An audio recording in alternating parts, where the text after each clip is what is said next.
Buenas, les habla el profe Sterling. Este es un trabajo pensado en ayudar a los estudiantes de cálculo. A continuación vamos a determinar el límite de esta función cuando x tiende a 0.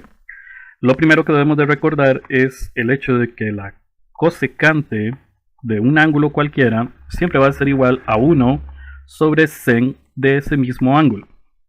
Conociendo esta identidad trigonométrica, podríamos afirmar entonces que en esta parte podemos reescribir cosecante de 2x como cosecante de 2x igual a 1 sobre sen de 2x, siempre manteniendo el 2x.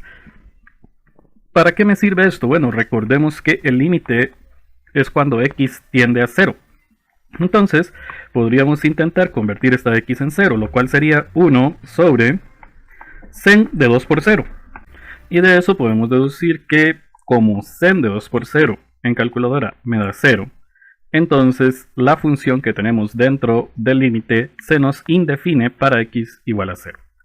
El hecho de que se nos indefina nos obliga a trabajar la expresión desde otra perspectiva, realizando sustituciones trigonométricas, haciendo algunos arreglos para tratar de que el límite tienda a un número específico o, si es necesario, que tienda al infinito. Pero cuando se indefine la función no podemos asegurar hacia dónde tiende el límite.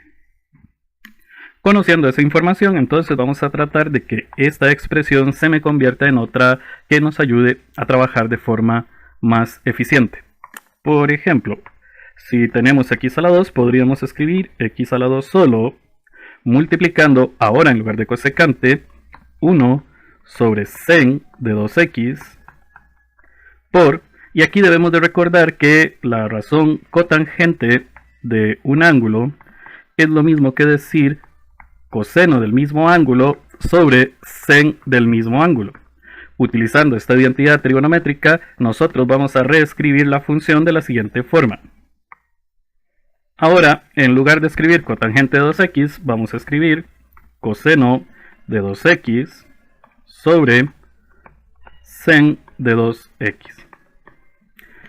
De nuevo nos estamos enfrentando a una misma situación en donde, si recordamos, habíamos dicho que sen de 0 era igual a 0, entonces nos da 0 en este denominador y también nos da 0 en este denominador. Pero tenemos la ventaja de que en esta parte tenemos x a la 2. Por lo tanto, vamos a tratar de hacer un reacomodo de toda esta expresión algebraica para que se nos sea más fácil obtener el límite. Es importante tener en cuenta que esta expresión que tenemos aquí también se puede reescribir de la siguiente forma.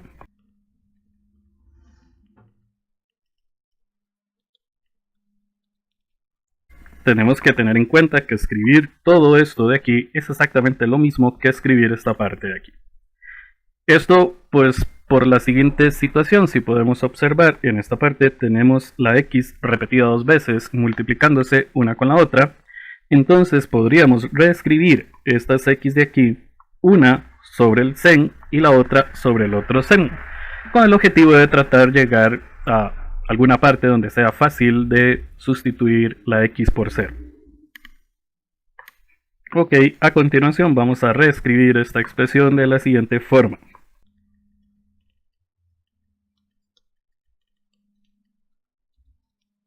Esto es fundamental para poder realizar el siguiente paso, en el cual ya vamos a poder lograr realizar una sustitución de la x o utilizar alguna de las fórmulas o leyes que hemos visto con respecto a los límites para poder saber exactamente cuál es el resultado de este límite.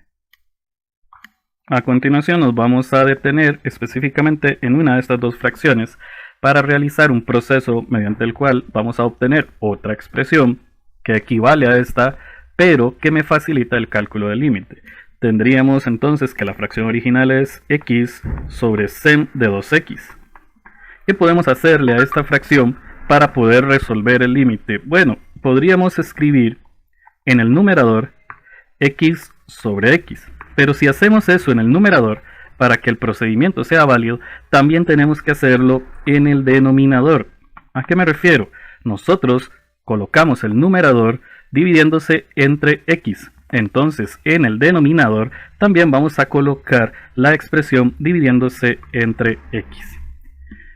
Si hacemos esto, deberíamos de observar que en el numerador la x se me cancela, entonces me queda 1. Pero en el denominador me queda una expresión que es fácil de utilizar cuando estamos tratando de obtener un límite, la cual sería sen de 2x sobre x. Debemos de tener en cuenta que la expresión que concluimos anteriormente es justamente esta misma, la cual me dice que si hay un número multiplicando a la x que está dentro de sen y abajo solamente hay x, el resultado va a ser ese número que está multiplicando con la x. Entonces vamos a observar que en esta expresión, si nosotros queremos obtener el límite de esta fracción, ya sabríamos que el resultado sería 1 sobre 2.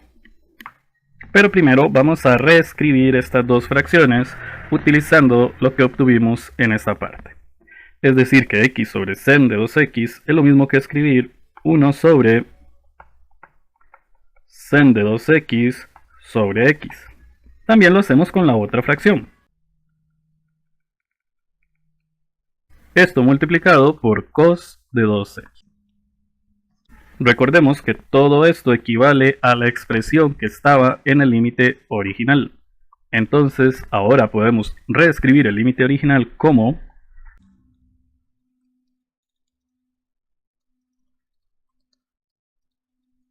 esto ahora ya se volvió un límite bastante fácil de calcular debido a que, si recordamos bien, acabamos de hablar de una fórmula que me indica que el límite de cuando x tiende a 0 de sen de k por x sobre x es igual a k. Si la pregunta es qué tiene que ver esto con lo que estamos viendo ahí, pues es que en el caso que estamos trabajando, la letra k en realidad es el número 2. Entonces quiere decir que el resultado de esto sería 2.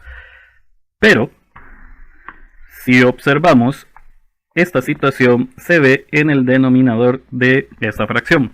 Por lo tanto, el resultado de ese límite podríamos asegurar que es igual a 1 sobre 2, y como la siguiente fracción es completamente igual, entonces 1 sobre 2. Bastaría calcular si esto es igual a 1 o se indefine. Entonces, utilizando la calculadora, nos vamos a dar cuenta que coseno de 2 por 0 es igual a 1. Entonces, aquí vamos a escribir por 1.